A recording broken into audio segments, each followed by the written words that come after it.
que siempre ha luchado de la conquista hasta hoy.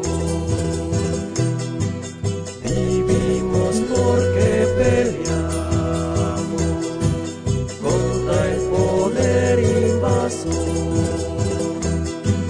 y seguiremos peleando mientras no se apague el sol.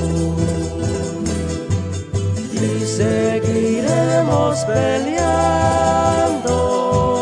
mientras no se apague el sol. Indígenas, campesinos, llevamos sangre paez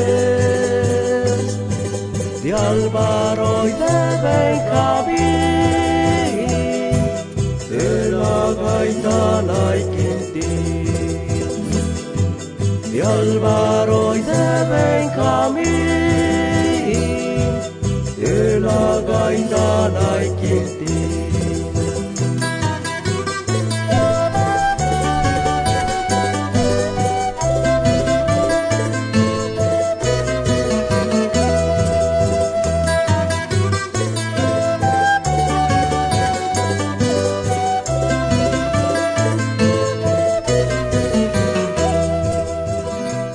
En el norte del Cauca estamos los nazas, pero también están los campesinos, los afros, y en el Cauca habemos 10 pueblos indígenas con diferentes lenguas.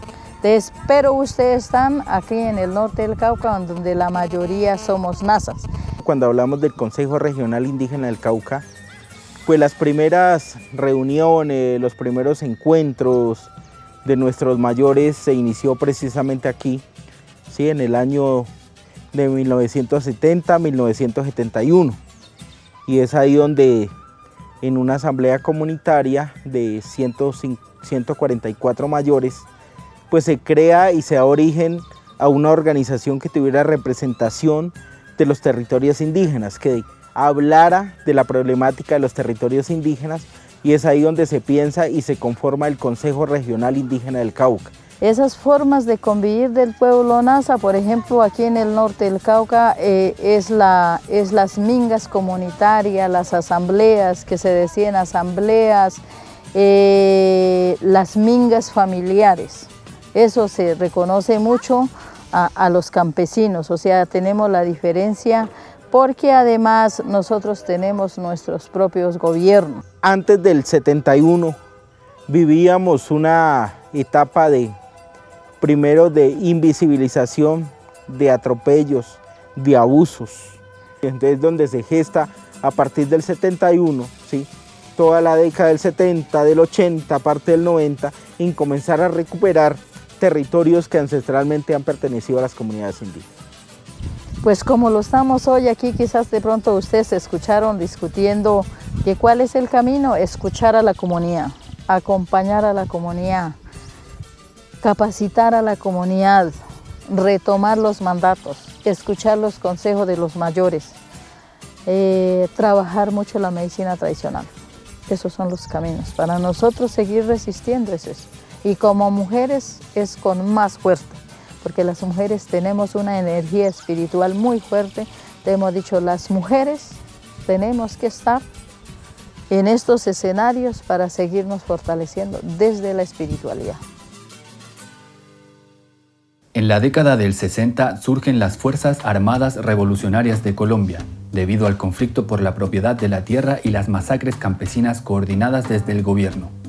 Sin embargo, ya en los 80, la ideología política inicial se distorsionó entre el narcotráfico, el dinero y el poder. Todo esto derivó en una guerra que por más de 50 años enfrentó al gobierno contra la guerrilla y desangró al pueblo colombiano. El 24 de noviembre del 2016 se firmó la paz en La Habana, Cuba. Dentro de los puntos que se abordaron estaba el fin del conflicto armado y la solución al problema de las drogas ilícitas. Es decir, que por un lado, las FARC dejaran las armas y volvieran a la vida social, y por el otro, la sustitución de cultivos ilícitos y el combate a toda la cadena del narcotráfico. Actualmente, en el denominado post-conflicto, Para muchos y muchas en el norte del Cauca, la paz es solo un papel, ya que en la práctica se aumentaron y diversificaron los grupos armados, mientras la coca y marihuana se cultivan por toneladas, asegurando condiciones de explotación, exclusión y exterminio para comunidades y pueblos indígenas de Colombia. A partir del 2014 hasta el año 2017, cuando se fundamentan y se concertan unos acuerdos, una agenda de acuerdo y se comienza a trabajar seriamente entre las FARC, como una de las guerrillas más representativas del país y el gobierno nacional, podríamos decir que del 2014 a 2017 tuvimos una tranquilidad, ¿sí? Una tranquilidad porque para nadie es desconocido en el país que el municipio de Toribío, que congrega los resguardos indígenas de Toribío, Tacuelló y San Francisco, esto era un campo de batalla, ¿sí? Si miramos y revisamos la historia, hay más de 700 hostigamientos de la etapa del 2001 al 2014, más de 14 tomas guerrilleras, ¿sí? Donde aquí casi a diario pues no se podía trabajar bien porque estaban los hostigamientos de un lado, tanto de la fuerza pública legal reconocida por el Estado y de los grupos insurgentes de las FARC. Nosotros vivimos aquí en el norte del Cauca y Colombia por más de 60 años de guerra. Siempre vivimos. Entonces tenemos muchos huérfanos, viudas, bueno, desaparecidos, bueno. Pero cuando se llegó el acuerdo entre gobierno y las FARC, o sea, para nosotros fue un alivio, para mí fue un alivio. Dijimos, ya no va a haber reclutamiento, ya va a mermar las enfermedades de transmisión sexual, o sea, dijimos, qué bueno, o sea, listo. Tenemos claro también de que el acuerdo que se firmó en La Habana no es la paz, no es la paz, es el camino hacia la paz. Pero decimos de que ese acuerdo debería ser la herramienta para iniciar un proceso de construcción de paz en Colombia. Y por eso decíamos que era importante la participación de los indígenas, los afros, los campesinos y los sectores rurales, pero los procesos organizativos sociales en Colombia también. ¿Por qué? Pues porque ellos en su conjunto y nosotros en un conjunto hemos construido paz en medio del conflicto y sabíamos los problemas que hay en los territorios, sabíamos las causas estructurales del conflicto. Por ejemplo, siempre al gobierno y a la guerrilla le dijimos el tema del acceso o la tenencia de la tierra ha sido la causa fundamental del conflicto en Colombia. Pues nosotros creemos que el posconflicto fue un acuerdo que se firmó en un papel y que, digamos, se vendió por los medios de comunicación como si fuera a llegar una paz a nuestras comunidades. Pero nosotros como paz, nosotros no estamos de acuerdo que la paz sea la firma, ¿sí?, entre mandos y el gobierno sobre la terminación de un conflicto, sino que la paz debe ser integral en nuestros territorios y que se den garantías para nosotros pervivir como pueblos. Nosotros no podemos hablar en el posconflicto ahora de que todo está tranquilo. ¿Por qué? Porque se firmó la paz entre mandos, pero quedaron otras estructuras, quedaron otros acuerdos que no se cumplieron y que hicieron que otra vez algunas personas que pertenecieron a grupos desmovilizados hoy estén reorganizando estructuras criminales para tener control sobre los territorios, para tener control sobre el narcotráfico, para tener el control sobre las personas, para tener el control sobre los territorios, sobre el agua, sobre la minería, ¿cierto? El antes y el después, o sea, para mí, o sea, lo digo personalmente, o sea, para mí no ha cambiado en nada. O sea, primero seguimos siendo amedrentados, seguimos siendo asesinados, amenazados, ¿sí? O sea, lo que se vio fue como lo dice, fue una negociación entre un Estado y una guerrilla, pero la negociación fue entre Estado y el Estado Mayor de las FARC. O sea, acá en el territorio, todas las personas que vengan se pueden dar cuenta de que esto no ha cambiado en nada. Y en el momento de la firma lo que ocurre es que, bueno, listo, ya no se escuchan ni los, como se llaman, los cilindros, tatucos, tomas a las cabeceras municipales, eso ya no se ve por acá, ¿sí? Pero si usted se pone a ver, ahorita lo que se ve es asesinato selectivo, o sea, uno tras otra persona, un líder, ¿sí? Diferentes personas, o sea, que están apoyando nuestro proceso organizativo acá y lo están asesinando, ¿sí? Hoy el gobierno, aprovechando todo ese proceso de paz, empieza a negociar los sitios hídricos, en este caso los páramos, el oro que hay dentro de nuestro territorio. Entonces empieza a dar como esas concesiones mineras, ¿sí? Entonces, para él, el gobierno que terminó, el gobierno de Santos, para él, tuvimos, ¿cómo te digo? Tuvimos 4 años donde no se escuchó un tiro acá en nuestro territorio. 4 años de tranquilidad. Pero, lamentablemente, llega este gobierno de Duque. En este momento tenemos más de 200 líderes sociales asesinados. Entonces fue un alivio, ya no escuchamos bombardeo, ametrallamiento, reclutamiento, ya no escuchamos. Pero ahora después de 2 años, como el gobierno no cumplió con las FARC, porque hay un incumplimiento, no cumplió esos acuerdos, entonces muchos se retornaron al monte, cogieron las armas, entonces hoy han surgido varios grupos armados. En el norte del Cauca hay 12 grupos armados, 12 grupos armados. Después de estar las FARC solo, hoy hay 12 grupos armados. Entonces hoy ni siquiera entendemos quién nos mata, quién nos señala, quién nos tira panfleto. Con el posconflicto es complicado, porque te voy a contar una cosa. No sé si conozcas el corregimiento El Palo y todo eso, ¿sí? Entonces es una vía que conduce hacia Toribío y tal, Río Cauca. Entonces, en una parte, lo primero que está el logo del ELN, ¿sí? Entonces el ELN estaba ahí y tal, y estaba fresquito, recién pintado y tal. ¿Ve? El ELN por acá y todo eso. Más arribita usted mira el EPL, también estaba recién pintado, el aerosol estaba fresquito y el EPL. Más arriba está el Sexto Frente, Dagoberto, y más arribita están las autodefensas, pintado también recién, en ese mismo día. Entonces el análisis que uno hace, bueno, cuando estaba pintando el del ELN, pasó el del EPL a pintar más arribita, y cuando el del EPL estaba, pasó el de la JAUC a pintar, y nadie se vio. Entonces, eso es de ponerse a analizar. O son las mismas, o un solo grupo se encarga de intimidar a las comunidades, así regando panfletos de diferentes grupos. ¿Para qué?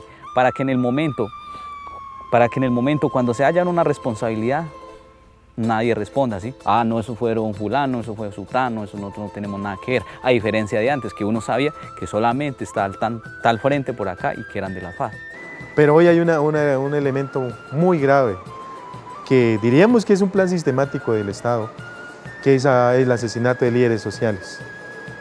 Bajo la figura de perseguir los simpatizantes y los desmovilizados, también se está asesinando a líderes sociales que no tienen nada que ver en ese proceso. Y hoy vemos ese gran riesgo. Por ejemplo, en el Cauca son 46 líderes asesinados. Y que esa paz a nuestros territorios nunca llegó, que simplemente fue un acuerdo que se firmó entre una estructura grande, macro, y el gobierno, pero que en lo local quedaron todavía residuos de violencia, residuos de armas que hoy están generando esa situación de descontrol, de que no haya un mando, de que no haya un grupo certero que se identifique, sino que sean estructuras criminales que se reorganizan y obedecen al momento y se hacen pasar por diferentes nombres, EPL, ELN, Águilas Negras, pero tienen un solo objetivo y es ejercer control. No tienen otro objetivo, no tienen otra causa de su lucha, sino simplemente es ejercer el control sobre las comunidades y que ese famoso posconflicto, hoy incluso con la transición de un gobierno de derecha, que tampoco nos interesa si es derecha o de izquierda, pero que hoy ese gobierno de derecha tampoco da esas garantías para que esos acuerdos que se firmaron en el pasado hoy se cumplan. La organización indígena logró resultados concretos en la Constitución Política de 1991, que reconoce, entre otras cosas, la propiedad inalienable de la tierra y la capacidad de los pueblos para ejercer justicia y gobierno propios. Sin embargo, hoy tiene vigencia una nueva fase del capital en el territorio colombiano. Dirigentes y líderes sociales son amenazados y asesinadas sistemáticamente, mientras en distintos lugares como el norte del Cauca, grupos armados buscan controlar la producción y rutas del narcotráfico, seduciendo y extorsionando a comuneros y comuneras que ven en los cultivos ilícitos de marihuana y coca la posibilidad de alcanzar un desarrollo mentiroso, basado en la cultura occidental del consumo y la acumulación de riqueza. Todo esto a vista, paciencia y seguramente con la complicidad del ejército y la policía.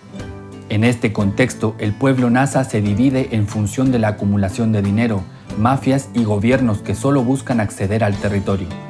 Grupos armados reclutan jóvenes comuneros y algunos deciden cultivar la marihuana que se exporta por toneladas a los países del norte. Esta desarmonización del territorio amenaza a los pueblos indígenas con la desaparición de su cultura y los riesgos asociados al estilo de vida capitalista: individualismo, consumismo, endeudamiento, dependencia. Al irse las FARC, llegaron nuevos grupos ilegales a querer ocupar el territorio que ellos dejan, pero no lo ocupan como para diga listo, voy a defender el pueblo, sino que recuerden que esto también es un corredor del narcotráfico, y entonces lo que ellos quieren controlar es la cuestión del narcotráfico, ¿sí? Y entonces claro, entonces ahí está la plata de ellos de comprar armamentos, de reclutar gente, ¿sí? O sea, lo que ellos acá quieren es controlar, es la cuestión de cultivos ilícitos. ¿Sí? Mientras haya esa problemática de cultivos ilícitos, vamos a tener estos grupos armados. Estamos siendo muy amenazados por los actores armados, pero también se ha incrementado el cultivo de uso ilícito, que es la coca, la marihuana. Ha llegado mucha gente de otros territorios por la minería, por toda la riqueza que tenemos.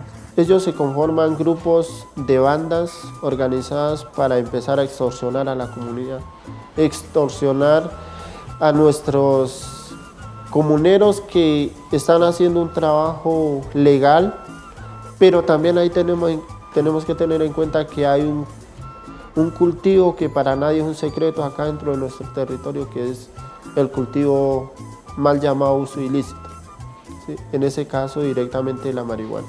Y por ejemplo, en estos momentos no podemos negar que en el norte del Cauca tenemos en algunos territorios una invasión muy fuerte, un lunar muy grande de los cultivos de uso ilícito. Para el caso nuestro, como Tacuelló, Toribío, San Francisco, parte de otros territorios del norte, tenemos presencia de los cultivos de marihuana.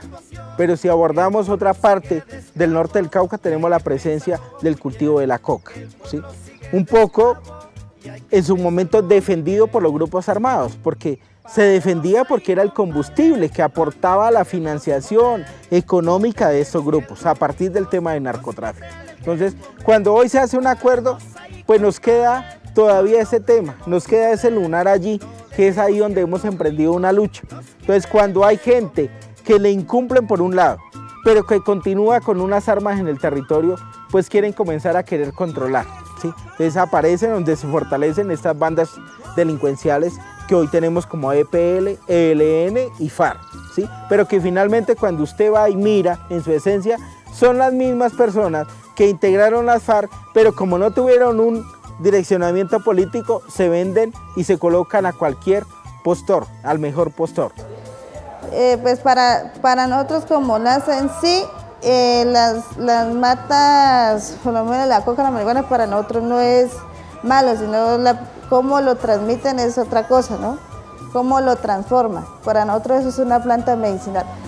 Hoy nos encontramos con, lastimosamente, pues el mal uso de nuestras plantas, porque las plantas están ahí para servirle a la humanidad, para más no dejar tampoco riqueza al hombre, pues, y el hombre hoy bajo la codicia ha mal usado las plantas, no ha generado, digamos, esos espacios para poder que nuestras plantas tengan el fin y el objetivo que es la medicina. Y hoy, por el contrario, el hombre, la codicia, ha buscado nuestras plantas para poder generar enriquecimiento para el capitalismo y para las diferentes mafias que solo buscan llenar sus bolsillos, el bienestar de la familia, a beneficio y a costa, digamos, de la violencia que se vive en nuestros territorios, del acoso, también de nuestros jóvenes, de la pérdida de nuestra identidad cultural indígena y milenaria, porque eso es lo que está haciendo estos cultivos ilícitos en nuestros territorios, absorbiendo nuestra juventud para enriquecer los bolsillos de otros poderosos. La coca para nosotros, para los pueblos indígenas acá, no es ilícito, ¿sí? Es medicinal.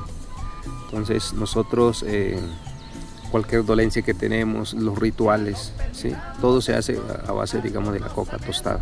Para nosotros le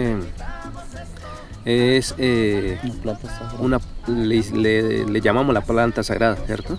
Porque realmente, o sea, con eso se hacen todo tipo de curaciones que usted tenga, digamos, en el cuerpo.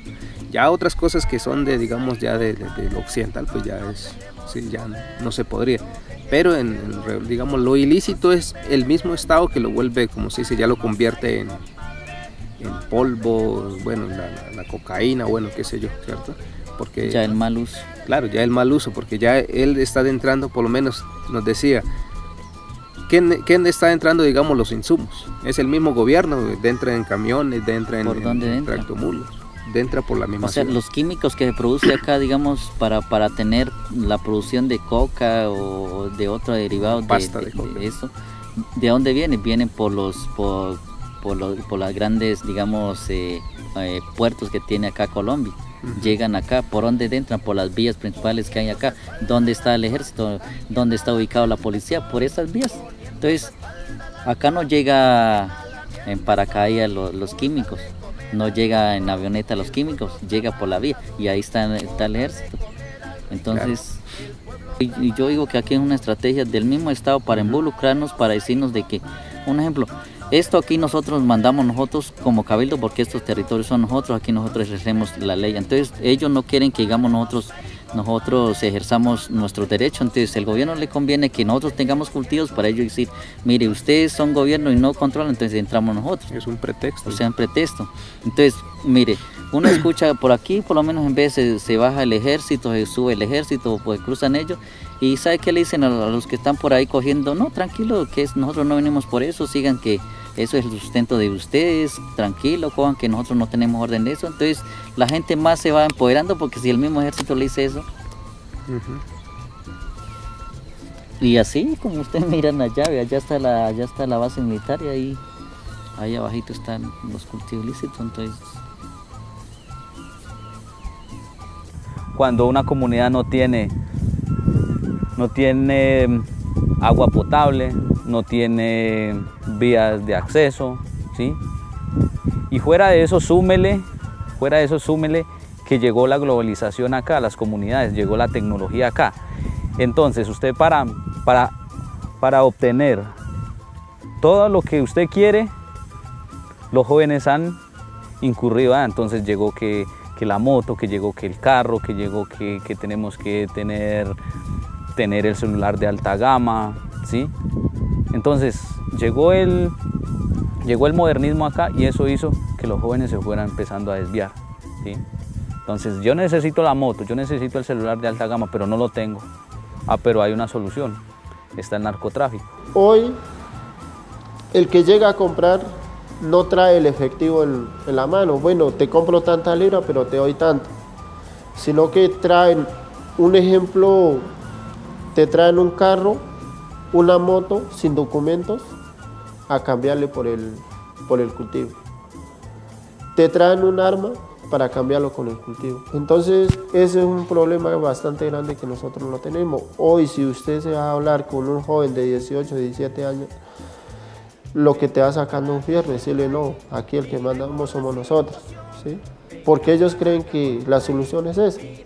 Pero la verdad nosotros le hemos dicho, la solución es unir esfuerzos, meternos nosotros a la organización, defender la vida y no con un arma, ¿sí? Siempre nosotros vamos en el bastón, que para nosotros lo representa vida, ¿sí?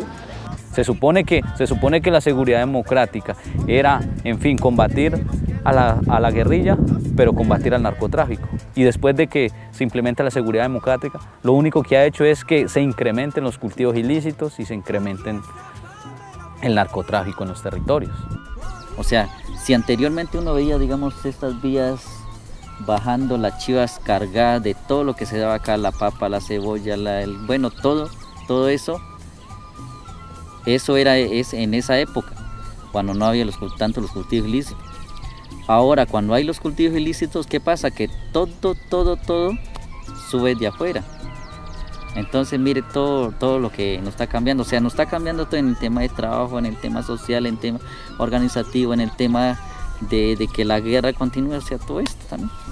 Nosotros creemos que hoy estamos dentro, que el problema no son los gobiernos ni las instituciones, sino que el problema es un sistema económico que nos impulsa a ser, uno, consumidores, dos, a desconocer lo que somos y a desconocer de dónde vinimos. Simplemente queremos aumentar ese poder adquisitivo de cosas, de servicios para buscar comodidades, más no queremos buscar esa identidad, más no queremos buscar esa conciencia que debiéramos tener como pueblos indígenas. Hoy el tema del materialismo, el tema del signo pesos se ha metido en las comunidades como un pedazo de queso que nos pone a pelear entre nosotros, que nos divide y a la vez genera esas desarmonías como el tema del narcotráfico, porque hemos perdido esa conciencia de ser autosostenibles. Hoy las comunidades contamos con algo tan importante y tan valioso que es la tierra.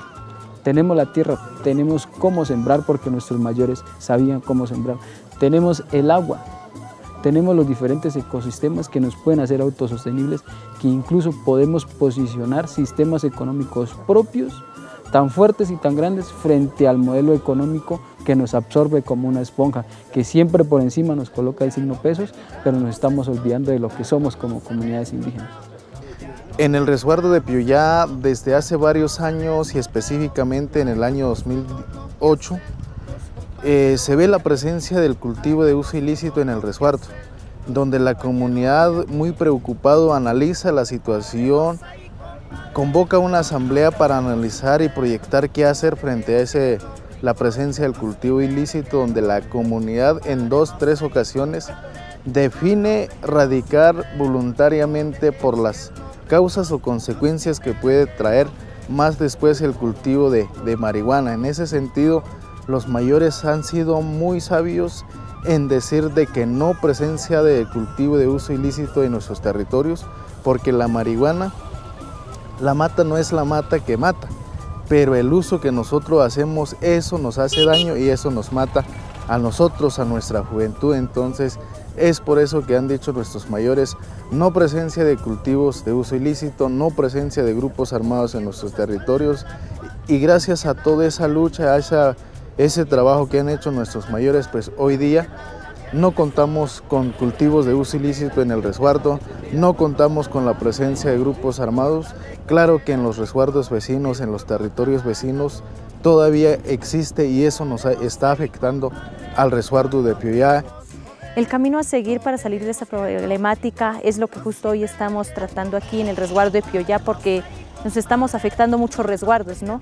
Unos porque no los sembramos, pero por el hecho de solo ser la ruta indicada para transportarla para diferentes departamentos, nos hacen daño porque tenemos control territorial, y cuando hacemos control territorial resulta que justo en estos momentos cae una incautación y hay que incautarla. Cuando la incautamos, entonces ya empiezan los señalamientos para nosotros como autoridades. Entonces, lo que queríamos hoy y lo que estamos pretendiendo justo aquí en Piuyá es empezar a trabajar y empezar a reunirnos con los resguardos vecinos que les ha cogido ventaja este cultivo, y empezar a buscar y decirles: ustedes no están solos, cuentan con nosotros, no los sembramos pero sí nos afectan. Entonces, ¿cómo entre ustedes que siembran y entre los que no sembramos, qué estrategias buscamos, qué alianzas políticas trabajamos para poder salirle a esta situación? Y es lo que se está trabajando. La posición que tiene la comunidad, lo que dice, es permanecer unidos, vengan de donde vengan, hayan la cantidad de grupos armados que hayan, seguir con la unidad, seguir con las asambleas, seguir con la Guardia Indígena, fortalecernos más, porque está visto de que ni la policía, ni el ejército, ni las FARC, ni los grupos que están existiendo ahorita, nadie nos brinda esa garantía, ¿sí? Bueno, el tema que hemos venido trabajando en el marco de la defensa del territorio, en el marco de la defensa de la vida, lo hemos planteado desde muchos años atrás, direccionado por los mayores y mayoras del territorio. Hemos dicho en el resguardo de Piuyá, y han dicho nuestros mayores, de que el control territorial se hace, no se habla, y se vive en el territorio. Entonces, ¿cómo se vive? Controlando el tema de los cultivos de uso ilícito, igualmente el tema de narcotráfico, por lo que son esos dos factores que alimentan la delincuencia, la desarmonía en los territorios. Entonces nuestros mayores nos han orientado de esa manera y en ese camino trazado de los mayores, nosotros como jóvenes que empuñamos los bastones seguimos caminando la dinámica que nos han orientado nuestros mayores.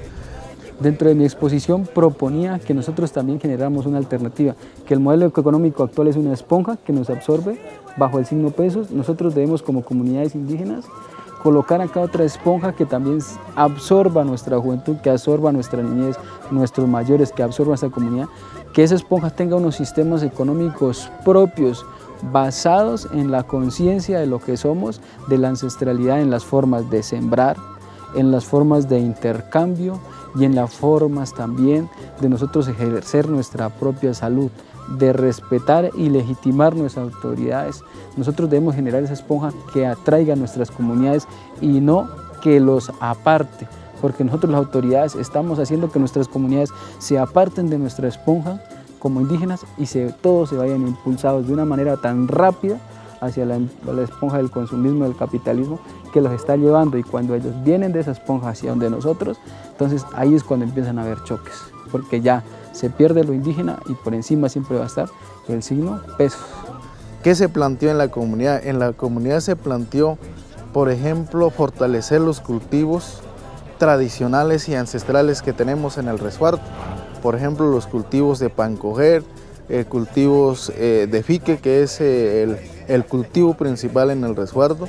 Igualmente el tema del cultivo de quinoa, que hemos impulsado desde el resguardo para fortalecer o intercambiar esos cultivos por los cultivos que no realmente hacen daño, que no desarmonizan el territorio. Entonces se ha hecho un trabajo importante, pero desde la autoridad, más no del gobierno institucional, por lo que el gobierno nacional nos tiene desconocido a nosotros. Claro que nosotros hacemos todo ese ejercicio de control territorial, de controlar los grupos armados, los cultivos ilícitos, pero el gobierno nacional no nos apoya en esos procesos que hemos adelantado como autoridades.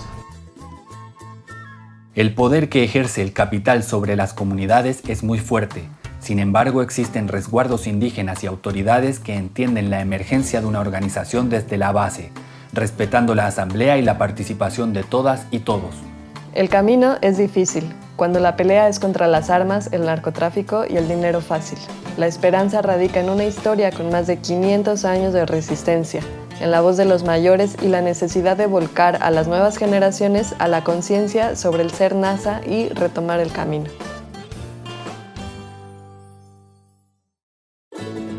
El mensaje que le haría a mi comunidad es seguir unidos, pase lo que pase, seguir unidos, seguir trabajando por la comunidad.